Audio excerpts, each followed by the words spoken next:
Heroine அவளோட பாய் friend வீட்டுக்கு வர அவனை பார்க்கறதுக்காக வந்திருக்கா.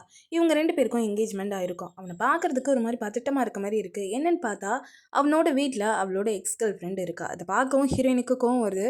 அப்போ அவன் சொல்கிறான், இல்லை கொஞ்ச நாளைக்கு தான் அவள் தங்கியிருப்பா, அப்புறம் அவளே போயிடுவா அப்படின்னு சொல்லி. ஆனால் ஹீரோயின் நம்பவே இல்லை. அவன் பொய் சொல்கிறான் அப்படின்னு சொல்லி நினைக்க ஆரம்பிக்கிறா.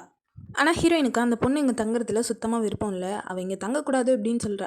அப்போ அந்த பொண்ணு அவனோட கையை பிடிச்சி கெஞ்ச ஆரம்பிக்கிறா. ரொம்ப பாவமாக கெஞ்சிரா. இதை பார்த்துட்டு அவனும் சரி நீங்கள் இருந்துக்கோ அப்படின்னு சொல்லிட்டான். ஹீரோயினுக்கு பார்த்தீங்கன்னா பயங்கரமாக கோவம் வருது. அப்போ அந்த பொண்ணு வேற ஹீரோயினை பார்த்து அப்படியே சிரிச்சிட்டு மாடிக்க போகிறா.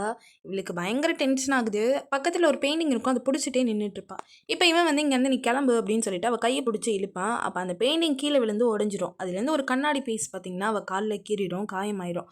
இதை பார்த்தவன் கொஞ்சம் கூட கண்டுக்க மாட்டான். அப்படியே நீ வெளில போ அப்படின்னு சொல்லிட்டு வீட்டுக்கு வெளியே வரைக்கும் அவளை கூட்டிகிட்டு வந்து அவளும் பார்த்தீங்கன்னா பயங்கர கோவத்தில் அவனை திட்டுறா. அதோட அவனை பிரேக்கப் பண்ணிவிட்டு அவள் கையில் வந்து அந்த என்கேஜ்மெண்ட் ரிங்கு போட்டிருப்பா. அதையும் தூக்கி குப்பை தொட்டியில் போட்டுட்டு அங்கேருந்து கிளம்பிட்டா. பனி பார்த்தீங்கன்னா அவ்வளவு பெய்யுது. அந்த குளிர் அவளுக்கு தாங்க முடியாமல் அப்படியே அங்கேயே உட்காடுறா. அந்த நேரம் ஒருத்தர் வராரு. இவர் யாருன்னா அவளோட பாய் ஃப்ரெண்டோட அண்ணன். அப்படியே அவளை ஹாஸ்பிட்டல் கூட்டி போகிறாரு.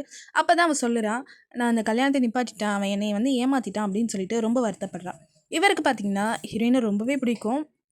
இப்போ என்ன பண்ணுறாரு, அப்படியே முட்டி போட்டு ஹீரோயினுக்கு ப்ரொப்போஸ் பண்ணுறாரு.